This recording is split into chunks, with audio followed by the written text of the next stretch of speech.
बाबा आप आ गए, मैं आपकी तरह बस कब चलाऊंगी? हाँ हाँ, पहले बड़ी तो हो जाए मेरी बिटिया रानी, फिर तुम मेरी बस चलाना। आप भी ना, ये कैसी बातें कर रहे हैं? भला ये लड़की होकर बस चलाएगी, लोग क्या कहेंगे? माँ, मुझे बाबा की तरह बड़ी होकर बस ड्राइवर बनना है। हाँ हाँ ठीक है बिटिया, बन जाना। बाबा आप मेरे लिए कल बाजार से आते समय छोटी सी बस ला देना। हे भगवान, इसकी उम्र की लड़कियाँ गुड़ियों से खेलती है और इस लड़की को खिलौने वाली बस चाहिए। बुलबुल की माँ, गुस्सा क्यों होती हो? अभी बच्ची है, बड़ी होकर समझदार हो जाएगी। बिटिया रानी चलो अब जल्दी से सो जाओ, कल तुम्हें स्कूल भी तो जाना है। ऐसे ही समय बीत रहा था और बुलबुल देखते ही देखते बड़ी हो गई। फिर एक दिन बुलबुल अपने पिता मनोहर से बोली, बाबा अब मैं बड़ी हो गई हूँ, दीजिए बस की चाबी, अब से बस मैं चलाऊंगी। आपने कहा था ना बड़ी होने के बाद आप मुझे बस चलाने देंगे। बिटिया तुम ये कैसी बातें कर रही हो? तुम्हारे बाबा ने बचपन में तुम्हें यूं ही कह दिया था कि तू बड़ी होकर बस चला लेना। अरे भला कभी लड़कियां भी इतनी बड़ी बस चलाती है क्या? आप कुछ कहती क्यों नहीं, चुप क्यों हो? हाँ बिटिया, तुम इतनी नाजुक हो, मैं तुम्हें कैसे बस चलाने के लिए भेज दूं? देख अब मैं बूढ़ा हो गया हूँ, अब मैं अपनी बस तुम्हारे चचेरे भाई प्रकाश को दे दूंगा। बाबा आप मेरे साथ ऐसा कैसे कर सकती हैं? मैं बचपन से यही सपना देखती हुई आ रही हूँ कि मैं बड़ी होकर बस चलाऊंगी, और आप कह रही हैं आप अपनी बस प्रकाश भैया को दे देंगे? नहीं, मैं बिल्कुल ऐसा नहीं होने दूंगी। इतना कहकर बुलबुल गुस्से में रोती हुई वहाँ से चली गई और उसके माँ बाप आपस में बातें करने लगे। आपको बचपन में ऐसी बातें बुलबुल से करनी ही नहीं चाहिए थी। अब हम लोग क्या करेंगे? देखो कैसे नाराज होकर चली गई। बुलबुल की माँ तुम चिंता मत करो, नादान है, थोड़े दिनों में भूल जाएगी। ऐसा करो आज तुम बुलबुल की पसंद का खाना बनाना ताकि वो खुश हो जाए। बुलबुल के बस चलाने वाली बात पर किसी ने ज्यादा ध्यान नहीं दिया और कुछ दिन ऐसे ही बीत गए। एक दिन बुलबुल बाजार से सब्जी लेकर घर लौटी तो उसने देखा उसका चचेरा भाई प्रकाश उसके घर आया हुआ था। बहन कैसी हो? बड़े शुभ समय पर तुम घर में आई हो। देखो चाचा जी मुझे अपनी बस की चाबी दे रहे हैं। प्रकाश की बात सुन बुलबुल को बहुत गुस्सा आया। ये क्या बाबा, मैंने आपसे कहा था ना बस मैं चलाऊंगी, लेकिन आपने मेरी बात पर बिल्कुल भी ध्यान नहीं दिया ना। बचपना बंद कर बिटिया, बहुत हुआ, अब तुम्हारा प्रकाश भैया ही बस चलाएगा। मैंने कह दिया सो कह दिया।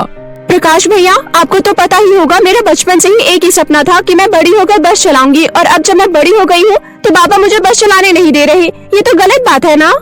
हाँ हाँ अच्छा, तो तुम सच में बस चलाना चाहती हो? मुझे तो लगा तुम यूं ही मजाक कर रही होगी। चाचा जी ये तो गलत बात है, बहन का बचपन का सपना अधूरा नहीं रहना चाहिए। आप बस की चाबी बुलबुल को दे दीजिए। प्रकाश बेटा ये तुम क्या कह रहे हो? हाँ चाचा जी आप चाबी बुलबुल को दे दो, बहन को अपना सपना पूरा करने दीजिए। प्रकाश के कहने पर मनोहर ने बस की चाबी बुलबुल के हाथों में थमा दी। बस की चाबी पाकर बुलबुल बहुत खुश थी। फिर अगले दिन बुलबुल बस चलाने के लिए पहुंच गई, लेकिन उसे बस चलाना नहीं आता था, इसलिए उसने अपने चचेरे भाई प्रकाश से मदद मांगी। प्रकाश भैया अब आपको ही मुझे बस चलाना सिखाना होगा, आपके अलावा मुझे कोई नहीं समझता है। प्रकाश ने कुछ ही दिनों में बुलबुल को बस चलाना सिखा दिया। बुलबुल कम समय में बहुत अच्छे से बस चलाना सीख गई। एक लड़की को इस तरह बस चलाते हुए देख सभी लोग हैरान थे। धीरे धीरे लोग बुलबुल के बस में बैठने लगे और कुछ दिनों में बुलबुल के बस में बैठने दूर दूर से लोग आने लगे। एक दिन बुलबुल बस चलाकर घर वापस आई और अपने पिता मनोहर से बोली, देखा बाबा आप तो मुझे बस चलाने नहीं दे रहे थे, लेकिन आज मैं आसपास के सभी गांव में फेमस हो गई हूँ। लोग दूर दूर से आते हैं मेरी बस की सवारी करने। हाँ हाँ बिटिया तुम सही थी, मैं गलत। मैं तुम्हारे लिए बहुत खुश हूँ, आखिर तुमने अपना बचपन का सपना पूरा कर ही लिया। कई दिन बीत गए। बुलबुल की बस काफी अच्छी चल रही थी, लेकिन उसकी तरक्की से बाकी बस ड्राइवर उससे जलने लगे। एक दिन की बात है, चंपक, टीकू और दीपक नाम के 3 ड्राइवर आपस में बातें कर रहे थे। कल की आई लड़की हमारे काम में कुंडली मारकर बैठ गई, इसकी वजह से अब लोग हमारे बस में बैठते ही नहीं है। इसका कुछ करना होगा। देखो भाइयों, ये तुम लोगों को भी अच्छे से पता है कि लोग तुम्हारी बस में क्यों नहीं बैठते। तुम ठीक ढंग से बस नहीं चलाते और कई बार लोगों से किराया अधिक लेते थे। तुम लोगों की इन्हीं हरकतों की वजह से लोगों ने बुलबुल के बस में जाना शुरू कर दिया है। तुम तो चुप ही रहो। मैं तो कहता हूँ अगर कुछ दिन ऐसा ही चलता रहा तो हम बस चलाना छोड़कर रास्ते में कटोरा लेकर भीख मांगते नजर आएंगे। हाँ भाई, मैं तुम्हारे साथ हूँ। इस बुलबुल को ही रास्ते से हटाना सही रहेगा। हाँ, तुम लोगों का कुछ नहीं हो सकता। अभी भी अपनी गलती सुधारने के बजाय उल्टी सीधी बातें कर रहे हो। मैं तो जा रहा हूँ यहाँ से। इतना बोलकर ड्राइवर दीपक वहाँ से चला गया, लेकिन बाकी दोनों ड्राइवर आपस में खिचड़ी पकाने लगे। फिर दोनों ड्राइवर टीकू और चंपक अगले ही रात बुलबुल के घर के पास गए, जहाँ पर उसकी बस खड़ी होती थी। तभी ड्राइवर चंपक बोला, काफी रात हो गई है और सभी लोग सो रहे हैं। चलो जल्दी से बस के ब्रेक फेल कर देते हैं। दोनों चालाक ड्राइवर बुलबुल के बस के ब्रेक फेल कर वहाँ से चले गए, लेकिन उन दोनों को ऐसा करते ड्राइवर दीपक ने देख लिया। अगले दिन बुलबुल रोज की तरह अपनी बस में जाकर बैठ गई। वो बस स्टार्ट करने ही वाली थी कि तभी वहाँ भागा भागा बस ड्राइवर दीपक आ पहुँचा। रुक जाओ बुलबुल, फौरन बस से नीचे उतरो, बस स्टार्ट मत करना। पर क्यों? मुझे देरी हो रही है, मुझे सवारी उठानी है। तुम सही सलामत रहोगी तभी तो बस चला पाओगी। तुम्हारे बस के ब्रेक फेल है। ये कहते हुए दीपक बुलबुल को सारी बात बताता है, जिसे सुन बुलबुल फौरन बस से नीचे उतरी और दीपक का धन्यवाद करते हुए बोली, आपका बहुत बहुत धन्यवाद। अगर आप सही समय पर नहीं आते तो आज मेरे साथ बहुत बड़ी दुर्घटना हो जाती। लेकिन आगे से तुम्हें चौकन्ना रहना पड़ेगा। वो लोग तुम्हें फिर से नुकसान पहुंचाने की कोशिश कर सकते हैं। अच्छा, अब मैं चलता हूँ। उस दिन तो बहुत बड़ा हादसा होने से टल गया। जब ये बात उन दोनों ड्राइवर को पता चली तो उन्हें बड़ी हैरानी हुई। हमने कितना बढ़िया प्लान बनाया था उसे रास्ते से हटाने का, लेकिन सब चौपट हो गया। लगता है हमें इस बार खतरनाक प्लान बनाना होगा। दोनों ने मिलकर इस बार बुलबुल को किडनैप कर उसे मारने की सोची। फिर अगली सुबह जब बुलबुल अपनी बस में बैठी, तभी बस के अंदर पहले से ही छिपे दोनों ड्राइवर बुलबुल को चाकू दिखाते हुए बोले, जैसा हम बोल रहे हैं वैसा कर लड़की, तू बस रास्ते में कहीं भी नहीं रोकेगी। कौन हो तुम? हम दोनों तुम्हारे शुभ चिंतक हैं। आई बात समझ में? अब जैसा हमने कहा है वैसा कर, और बस तब तक चलनी चाहिए जब तक हम तुझे रोकने के लिए ना बोले। पिछली बार तो बच गई थी, लेकिन इस बार हमसे बच नहीं पाएगी। ओ अच्छा, तो तुम ही वो दोनों बस ड्राइवर हो जिसने मेरी बस के ब्रेक फेल किए थे? टिंकू, लड़की बहुत समझदार है, आखिर से पता चल ही गया। बुलबुल बहुत होशियार थी। वो उन दोनों को सबक सिखाना चाहती थी, इसलिए उसने बस की रफ्तार तेज कर दी। ए लड़की, तूने बस की स्पीड इतनी तेज कैसे कर दी? स्पीड कम कर, वरना तेरी खैर नहीं। अभी करती हूँ। ये कहते हुए बुलबुल ने जोरदार ब्रेक लगाया और वो दोनों अपने आप को संभाल न सके और बस की पिछली सीट के पास जा गिरे। आह, मेरा सर! लगता है ये लड़की अपने आप को ज्यादा चालाक समझती है। इसका जल्दी कुछ करना पड़ेगा। आह, लगता है मेरी कमर की हड्डी टूट गई। चल भाई, इसका काम तमाम कर देते हैं। ये कहते हुए जैसे ही दोनों बुलबुल को नुकसान पहुंचाने आगे बढ़े, बुलबुल ने अचानक फिर से जोर का ब्रेक मारा और दोनों फिर से दूर जा गिरे। ये सिलसिला काफी देर तक चलता रहा। आखिर में दोनों हाथ जोड़ते हुए बुलबुल से बोले, बहन बस करो, हमें यही उतरना है, हमसे गलती हो गई। अरे पर तुम दोनों ने तो कहा था बस कहीं रुकनी नहीं चाहिए, तो फिर? अरे हमें सब समझ में आ गया है। अब हम तुम्हारे रास्ते में कभी नहीं आएंगे। आज अपने गांव लौट जाएंगे, कभी दोबारा यहाँ शक्ल नहीं दिखाएंगे। ठीक है, तुम दोनों कहते हो तो मैं बस रोक देती हूँ। जैसे ही बुलबुल ने बस रोका, सामने पुलिस स्टेशन था। पुलिस स्टेशन देखते ही दोनों के होश उड़ गए। तभी बुलबुल बोली, गांव जाने से पहले तुम दोनों अपने ससुराल तो हो आओ। अरे नहीं, भागो यहाँ से। इससे पहले कि दोनों वहाँ से भाग पाते, वहाँ मौजूद कुछ लोगों ने उन दोनों को पकड़ लिया और उन्हें पुलिस के हवाले कर दिया। उसके बाद बुलबुल ने पुलिस स्टेशन में अपनी रिपोर्ट दर्ज करवाई। पुलिस ने उन दोनों पर सख्त कानूनी कार्रवाई की और उनका ड्राइविंग लाइसेंस छीन लिया। इस तरह उन दोनों को उनकी की सजा मिल गई। बुलबुल के माता पिता और आसपास के सभी गांव वालों को जब ये बात पता चली कि कैसे बुलबुल ने बड़ी बहादुरी और होशियारी से दोनों ड्राइवर बदमाशों को सबक सिखाया, सभी लोग बुलबुल की प्रशंसा करने लगे। उस दिन के बाद से बुलबुल और भी ज्यादा फेमस हो गई और अपने माता पिता का नाम रोशन कर खुशी खुशी अपनी जिंदगी बिताने लगी। नैना अपनी 2 साल की बेटी अकीरा के साथ रहती थी। जब अकीरा पैदा हुई थी, उसके कुछ महीने बाद ही नैना के पति ने उसे तलाक देकर किसी दूसरी औरत से शादी कर ली थी।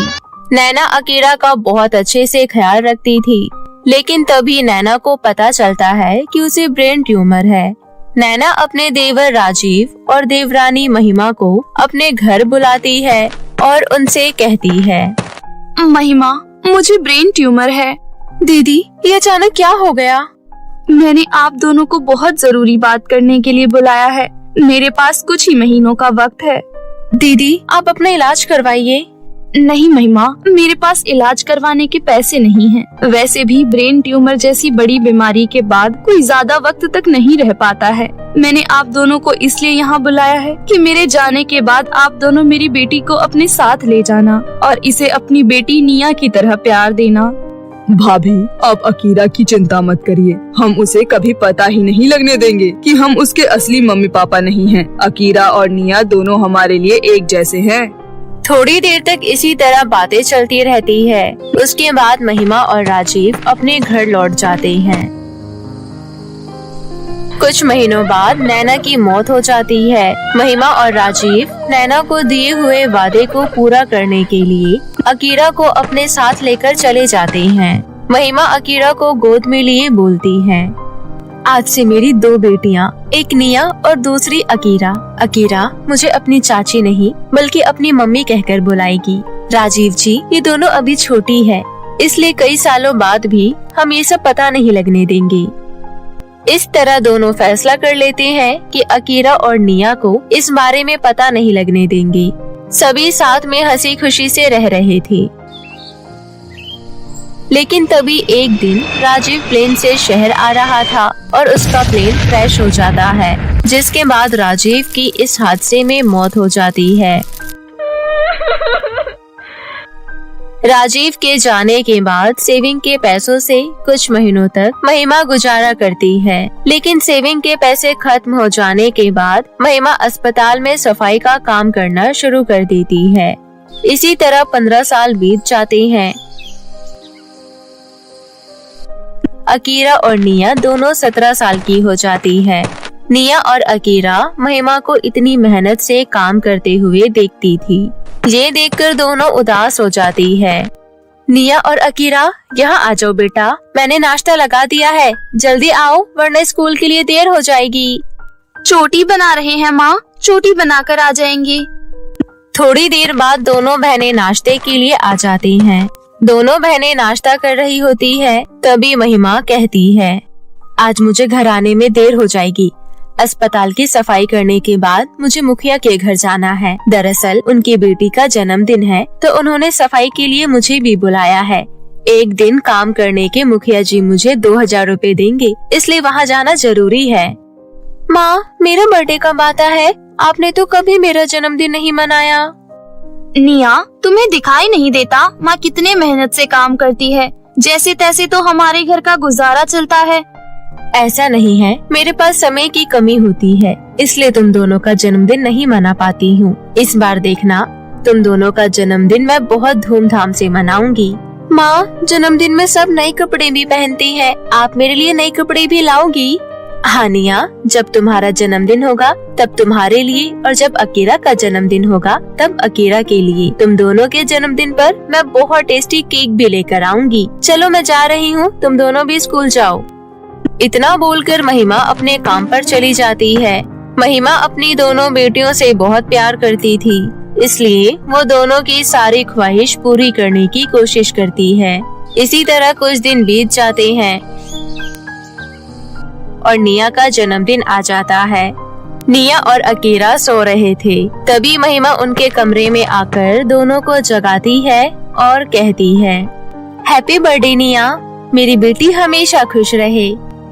आज मेरा जन्मदिन है, आपने मुझे पहले क्यों नहीं बताया? क्योंकि मैं तुम्हें सरप्राइज देना चाहती थी। निया, नहा धोकर तैयार हो जाओ और अकीरा के साथ मंदिर हो आना। मैं अपने काम पर जा रही हूँ, आते वक्त तुम्हारे लिए केक लेकर आऊंगी। दोनों बहनें बहुत खुश होती है। महिमा जल्दी से अपना काम खत्म कर लेती है और अपने मन में सोचती है, आज मैंने जल्दी काम खत्म कर लिया है। नदी के उस पार केक की बेकरी है, अभी अंधेरा नहीं हुआ है, जल्दी से केक ले आती हूँ।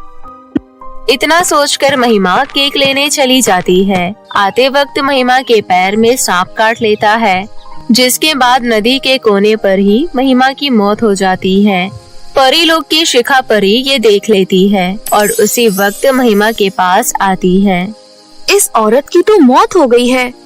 शिखा परी महिमा के दोनों हाथ पकड़ती है और अपनी आंखें बंद करती है, जिसके बाद शिखा परी को महिमा के घर और उसकी दोनों बेटियों के बारे में पता चल जाता है।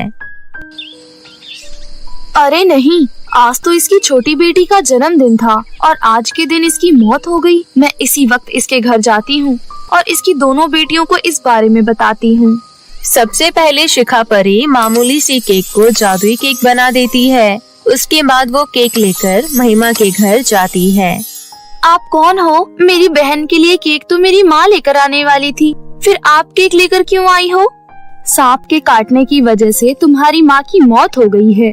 उनके पास ही केक था और मुझे पता चल गया कि उनकी छोटी बेटी का जन्मदिन है, इसलिए मैं केक लेकर आई हूँ।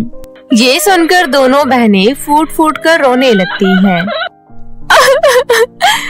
मेरे जन्मदिन के दिन मेरी माँ हमें छोड़कर चली गई। अच्छा होता कि माँ जन्मदिन का केक लेने के लिए उस तरफ जाती ही नहीं। माँ के सिवा हमारा इस दुनिया में कोई नहीं है। माँ, आप हमें अकेले छोड़कर क्यों चली गई? शांत हो जाओ दोनों। तुम्हारी माँ अगर तुम दोनों को रोते हुए देखेंगी तो कभी भी उनकी आत्मा को शांति नहीं मिलेगी। ये लो केक, तुम्हारी माँ तुम्हारे लिए यही लेकर आ रही थी ना। मुझे नहीं चाहिए ये मनहूस केक, इसी की वजह से माँ हमें छोड़कर चली गई। ठीक है, मत लो, लेकिन मैं इसे यहीं छोड़कर जा रही हूँ। शिखा परी केक को वहीं रख देती है और खुद वहाँ से चली जाती है। अकीरा, चल इस केक को उस नदी में फेंक कर आते हैं जहाँ हमारी माँ को सांप ने काटा था। उसके बाद दोनों बहनें नदी के पास जाती है और केक फेंक देती है, लेकिन तभी केक फेंकते ही नदी में एक पेड़ बन जाता है जिसके ऊपर कई सारे केक थे। उसी वक्त फिर से शिखा परी वहाँ प्रकट हो जाती है और बोलती है, मैंने अपने जादू से इस मामूली केक को जादुई केक बना दिया था। मैं जानती थी कि मैं तुम्हारे घर में केक रख कर जाऊंगी तो तुम उसे यहाँ फेंकने जरूर आओगी। मैं चाहती तो पहले ही तुम्हें इस जादू के बारे में बता सकती थी, लेकिन मैंने सोचा कि तुम अपने आँखों से इसका चमत्कार देखो। मुझे तो अपनी आँखों के ऊपर विश्वास ही नहीं हो रहा। ये जादुई केक का पेड़ बस तुम दोनों को ही नजर आएगा। तुम दोनों जितने चाहो यहाँ से केक लेकर जा सकती हो। उसके बाद तुम्हें केक का जो करना होगा करना। अब तुम्हें कभी किसी चीज की कमी नहीं होगी। तुम्हें जब भी मेरी जरूरत हो तुम मुझे बुला लेना। इतना बोलकर परी वहाँ से चली जाती है।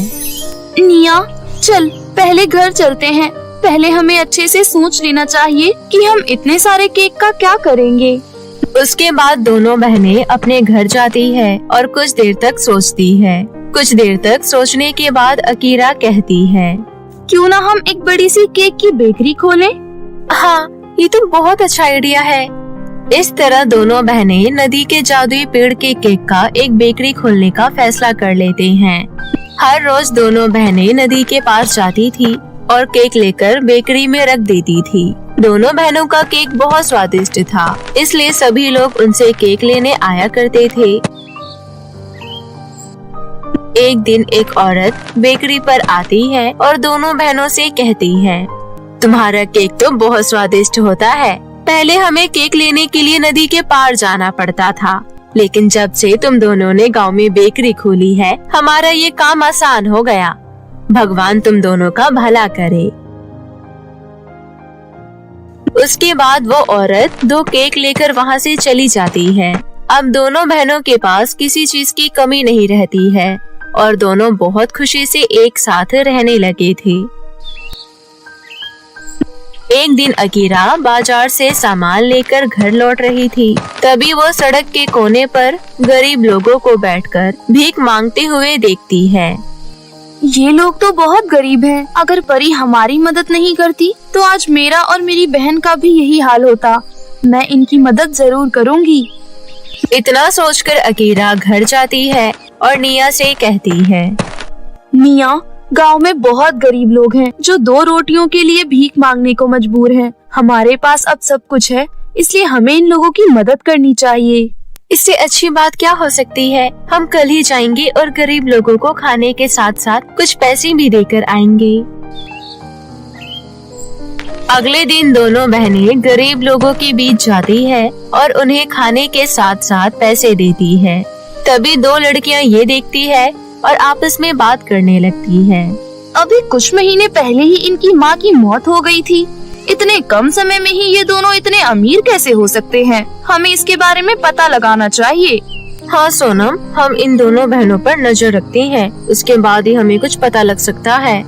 दोनों सहेलियां दोनों बहनों पर नजर रखने की सोचती है। दोनों बहनें अपने घर के अंदर बैठकर बातें कर रही होती है। निया, नदी के जादुई केक के पेड़ ने सच में हमारी बहुत मदद की है। खिड़की के बाहर खड़ी दोनों सहेलियां ये सुन लेती हैं। अच्छा, तो नदी में जादुई केक का पेड़ है। हमारे गांव में तो एक ही नदी है, कहीं उसी नदी की तो बात नहीं कर रही ये दोनों?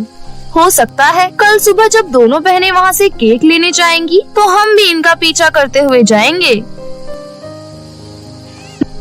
अगले दिन दोनों बहनें नदी के जादुई केक के पेड़ से केक लेने जा रही थी और उनके पीछे पीछे दोनों सहेलियां भी जा रही थी।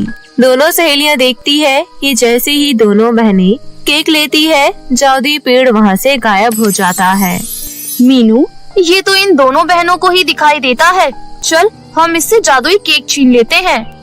इतना सोचकर दोनों सहेलियां दोनों बहनों के पास जाती है और उनसे जादुई केक जबरदस्ती लेने लगती है। दोनों सहेलियां केक ले लेती है, लेकिन तभी जादुई केक से उन्हें जोर जोर से बिजली के झटके लगने लगते हैं। अरे मीनू, ये तो बिजली के झटके देती है। छोड़ देते हैं इसे यहीं। चल, भाग यहाँ से जल्दी। दोनों सहेलियां डरकर अपने घर चली जाती हैं। उसके बाद से कभी भी दोनों सहेलियां दोनों बहनों को तंग नहीं करती हैं। इस तरह फिर से पहले की तरह सब कुछ ठीक हो जाता है और दोनों बहनें एक साथ हंसी खुशी जीवन व्यतीत करने लगती हैं। एक समय की बात है, यशोदा बिलासपुर नामक गांव में रहा करती थी। यशोदा के पति की मृत्यु खेतों में काम करते वक्त हो गई थी। उस समय यशोदा जवान ही थी, परंतु उसने दूसरी शादी नहीं की और अपने पति की याद में जीवन बिताने लगी। यशोदा की कोई संतान नहीं थी, परंतु जब भी वो किसी बच्चे को रोते हुए देखती तो उसे चुप कराती और उसे दुलार करती। यहाँ तक कि यशोदा जो पूरे महीने में पैसे बचाती थी, उसका एक भाग वो बच्चों में टॉफी और बिस्कुट के रूप में बांट दिया करती थी। इसलिए गांव के सभी लोग यशोदा को बहुत पसंद करते थे और साथ ही साथ उसका सम्मान भी करते थे। समय ऐसे ही बीत रहा था। एक रात यशोदा सो रही थी, तभी उसके दरवाजे पर खटखटाहट होती है। दरवाजा खोलो, कृपया करके दरवाजा खोलो। यशोदा पहले तो कुछ देर सोचती है, परंतु फिर औरत की मदद भरी आवाज सुनकर वो दरवाजा खोल देती है।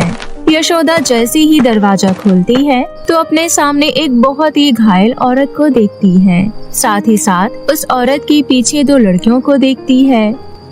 आप कौन हैं और ऐसी हालत में यहाँ क्या कर रही हैं? बहन जी, हमें अंदर आने दीजिए, उसके बाद मैं आपको सब कुछ बताती हूँ। इसके बाद यशोदा उस औरत और उसकी दोनों बच्चियों को अपने घर के अंदर ले आती है। साथ ही साथ उस औरत को अपनी खटिया पर बैठा देती है और पानी भी देती है। आपका बहुत बहुत धन्यवाद जो आपने मुझे अंदर आने दिया। मेरा नाम सुमोना है और ये दोनों मेरी बेटियां हैं। वो सब तो ठीक है, पर आपकी ये हालत कैसी हो रखी है? आपका पूरा शरीर खून से लथपथ है। बहन, मैं एक जादूगर की पत्नी हूँ। पहले तो मैं एक आम इंसान ही थी, परंतु उस जादूगर ने मुझसे शादी करके मुझे भी मायावी बना दिया। वो जादूगर मुझसे एक लड़का चाहता था, परंतु एक के बाद एक मुझे 2 लड़कियां हो गई। पहले कुछ साल तो उसने कुछ नहीं कहा, परंतु अब वो मेरी दोनों बेटियों के पीछे पड़ा है। वो नहीं चाहता कि ये दोनों जिंदा रहें, इसलिए मैं इन दोनों को लेकर वहाँ से भाग आई और इसी कारण मुझे इतनी चोटें आई हैं।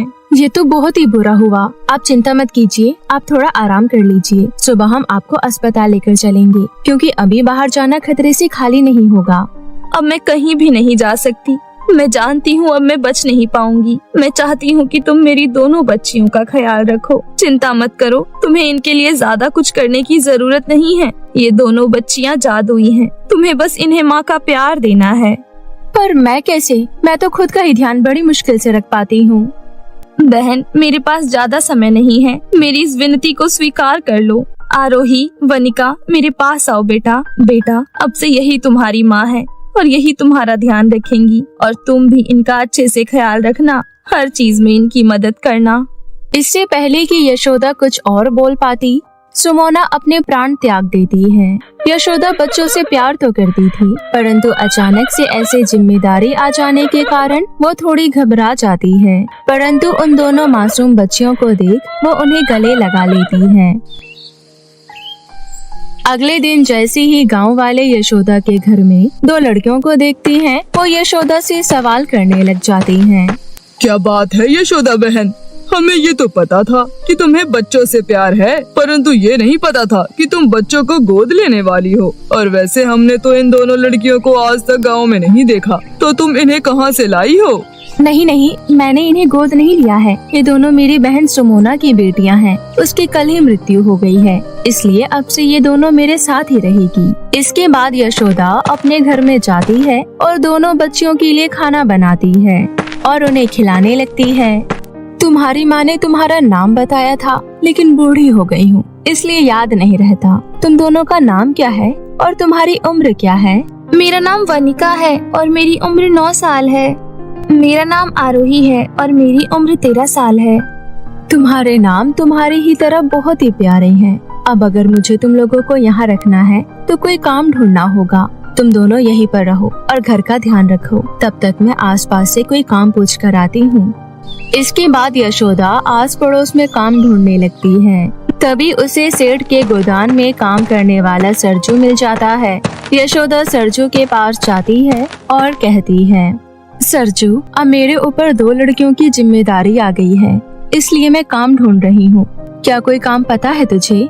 यशोदा बहन, मैं तो सेठ के गोदाम में काम करता हूँ और सेठ केवल आदमियों को ही वहाँ रखता है। पर हाँ, सेठ के घर में सेठानी को नौकरानी की बड़ी जरूरत है। एक बार तुम वहाँ जाकर देख लो। ठीक है सरजू।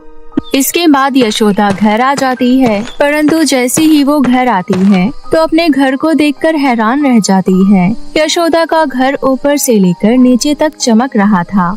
ऐसा लग रहा था कि जैसे कि ये घर अभी अभी बना हो। ये क्या चमत्कार है? ये कोई चमत्कार नहीं है माँ, ये हम दोनों की जादुई शक्तियों का कमाल है। हम दोनों ने अपनी शक्तियों का इस्तेमाल करके इस पूरे घर को चकाचक कर दिया। तुम दोनों तो सच में बहुत ही मेहनती हो, परंतु एक बात का ध्यान रहे, अब तुम जादूगर की दुनिया से बाहर आ चुकी हो। ये दुनिया आम लोगों की है। यहाँ तुम्हें आम इंसान बनकर ही रहना होगा और जितना हो सके जादू का कम से कम इस्तेमाल करना होगा। ठीक है माँ, हम समझ गए। अब मैं सेठ के घर जा रही हूँ। वहाँ पर मुझे एक नौकरानी का काम पता चला है। मैं शाम तक घर आ जाऊंगी, तब तक तुम दोनों अपना ध्यान रखना। इसके बाद यशोदा सेठ के घर चली जाती है। सेठानी यशोदा को देखती है और कहती है, अच्छा, सरजू तेरे बारे में ही बता रहा था। सुन, रसोई और घर का काम करने के लिए तो मेरे पास नौकरानी है, पर बगीचे का काम करने के लिए कोई भी नहीं है। अब से तू मेरे सुंदर सुंदर फूलों के बगीचे का ध्यान रखेगी। और हाँ, मैं फ्री की पगार नहीं देती, इसलिए काम ढंग से होना चाहिए। मुझे घास के अंदर एक भी सूखा पत्ता ना दिख जाए, और पानी की कमी से अगर फूल मुरझाए तो वो तुम्हारा आखिरी दिन होगा। ऐसा कहकर सेठानी वहाँ से चली जाती है। फिर जैसे ही यशोदा बगीचे में पहुँचती है तो इतना बड़ा बगीचा देखकर हैरान रह जाती है। जब सेठानी ने बगीचा कहा तो मुझे लगा कोई छोटी मोटी जगह होगी, पर ये तो मेरे घर से भी 4 गुना बड़ी जगह है और पूरे जगह में सिर्फ बगीचा ही है। मैं अकेले इस बगीचे को कैसे साफ करूँगी? यहाँ तो हर जगह सूखे पत्ते फैले हुए हैं और इतने सारे फूलों को पानी देती देती तो मेरी कमर ही टूट जाएगी। यशोदा ऐसा कह ही रही होती है कि तभी उसके सामने आरोही और वनिका प्रकट हो जाती है। तुम दोनों यहाँ? तुम्हें यहाँ का रास्ता कैसे पता चला और तुम दोनों यहाँ क्या कर रही हो? यहाँ आने के लिए हमें रास्ता जानने की जरूरत नहीं है माँ। हम दोनों चुटकी बजाते ही कहीं भी जा सकती हैं। और हम यहाँ इसलिए हैं क्योंकि हमने अपनी दिव्य दृष्टि से आपको चिंता में देखा, इसलिए हम दोनों आपकी मदद करने यहाँ आ गयी। मैंने तुम दोनों से कहा था ना कि अपनी जादुई शक्तियों का इस्तेमाल कम से कम करना, फिर तुम दोनों ने ऐसा क्यों किया? जब किसी ने हमारी मदद नहीं की तब आपने हमारी मदद करी और हमें सहारा दिया। हमारा भी आपके प्रति कोई फर्ज बनता है। अब आप कुछ नहीं कहेंगी, आप जाकर उस पेड़ की छांव में बैठ जाइए। हम दोनों ये काम चुटकियों में निपटा देंगे। यशोदा कुछ और बोलती इससे पहले वनिका यशोदा को लेकर दूर चली जाती है और उसे एक छांवदार पेड़ के नीचे बैठा देती है। इसके बाद दोनों बहनें बगीचे का काम अपनी जादुई शक्ति से करने लगती हैं। वनिका एक फूंक मारकर सारी सूखी पत्तियों को एक तरफ कर देती है। आरोही चुटकी बजाते ही सभी फूलों में पानी डाल देती है और इसी तरह 10 मिनट के अंदर दोनों बहनें पूरे बगीचे का काम निपटा देती है और अपनी माँ यशोदा के पास वापस आ जाती है। ये तुम दोनों ने क्या किया? अब मैं सेठानी के पास कैसे जाऊंगी और उनसे क्या कहूँगी? उसकी चिंता आप मत कीजिए। उस औरत को सिर्फ काम से मतलब है। कैसे हुआ, किसने किया, कितनी देर में किया, इससे उसे कोई फर्क नहीं पड़ता। इसके बाद दोनों बहनें चुटकियां बजाते ही वापस से गायब हो जाती है। यशोदा थोड़ी देर पेड़ की छांव में बैठती है और फिर सेठानी के पास चली जाती है। क्या हुआ? तुम यहाँ क्या कर रही हो? मालकिन, वो काम हो गया है। इतनी जल्दी काम हो गया? हाँ मालकिन, आप चाहे तो जाकर देख सकती हैं। वैसे आज काम का पहला दिन है, तो क्या मैं आज घर थोड़ा जल्दी जा सकती हूँ? अगर काम हो गया है तो मुझे कोई दिक्कत नहीं है, पर हाँ, कल समय से काम पर आ जाना। इसके बाद यशोदा घर के लिए निकल जाती है। तभी रास्ते में वो अपने खेतों को निहारने लगती है। सामने से आ रहा सरजू यशोदा को खेत निहारते हुए देख लेता है और कहता है, क्या हालत हो गई है इन खेतों की। जब डमरू भैया हुआ करते थे तो ये खेत कैसे लहराते थे और अब देखो कैसे बंजर पड़े हैं। हाँ सरजू, तू सही कह रहा है। जब वो थे तब तो ये खेत सावन की हरियाली की तरह हरे भरे रहते थे। अब देख क्या हालत है इनकी। वैसे यशोदा बहन, तुम तो यहाँ कभी नहीं आती, फिर आज इधर का रुख कैसे मोड़ लिया? खेत को बेचने का इरादा हो रहा है क्या? यशोदा कुछ नहीं कहती और वहाँ से चली जाती है। जब वो घर पहुँचती है तो आरोही यशोदा को देखकर कहती है, माँ, अगर हम सब मिलकर खेतों में काम करने लगे तो हमारे खेतों में वापस से फसल लहराने लगेगी। अच्छा, अब मैं क्या बोलती हूँ, क्या सुनती हूँ, ये भी तुम दोनों को पता चलने लग गया। पर बेटा, खेत पर काम करना इतना आसान नहीं है। माँ, आप हमारी शक्तियों के बारे में भूल रही हैं क्या? वनिका बेटा, मैं नहीं चाहती कि तुम्हारी शक्ति इन बेफिजूल के कामों में बेकार हो। माँ, अगर ऐसा है तो हम तीनों मिलकर बिना शक्तियों के खेतों में काम करेंगे। क्या पता भगवान हमारी मेहनत का फल दे दे। यशोदा को आरोही का विचार अच्छा लगता है। इसके बाद अगले दिन यशोदा दोनों बहनों को लेकर खेत में पहुंच जाती है। सरजू भी खेत के आसपास ही होता है। जैसे ही वो यशोदा को वहां देखता है तो वो यशोदा के पास जाता है और कहता है, तो यशोदा बहन, क्या सोचा? खेत बेचना है या बटाई पर देना है? सरजू, अब से हम तीनों माँ बेटी मिलकर इस खेत में काम करेंगे और खुद ही इस खेत को जोतेंगे। अरे यशोदा बहन, लगता है धूप में चलकर तुम्हारा दिमाग घूम गया है। तुम तीनों अकेले कैसे खेत का काम कर पाओगी? सब हो जाएगा सरजू, बस थोड़ी मेहनत लगेगी। इसके बाद तीनों माँ बेटी मिलकर खेत पर काम शुरू कर देती है। आरोही खेत पर लगी जंगली झाड़ियाँ हटाती है तो वनिका खेत में पड़े कचरे और पत्थर को हटाती है। खेत साफ करने के बाद वो लोग बुआई करते हैं, फिर बीज डालते हैं और फिर सिंचाई करते हैं। धीरे धीरे करके तीनों कुछ ही दिनों में खेत का काम निपटा देते हैं और वो भी बिना किसी जादू या शक्ति का इस्तेमाल किए। और कुछ ही महीनों में खेत में गेहूं की बहुत ही अच्छी फसल लहलहाने लगती है, जिसे देखकर गांव के सभी लोग हैरान रह जाते हैं और तीनों माँ बेटियों की खूब तारीफ करने लगते हैं। इसके बाद जैसे ही गेहूं पक जाता है, तीनों माँ बेटियां मिलकर गेहूं काट लेती हैं और फिर उन्हें बाजार में अच्छे दामों पर बेच देते हैं। और धीरे धीरे ऐसे ही करके उनकी आर्थिक स्थिति अच्छी होने लग जाती है, जिसके बाद तीनों माँ बेटियां हंसी खुशी एक साथ रहने लग जाती हैं।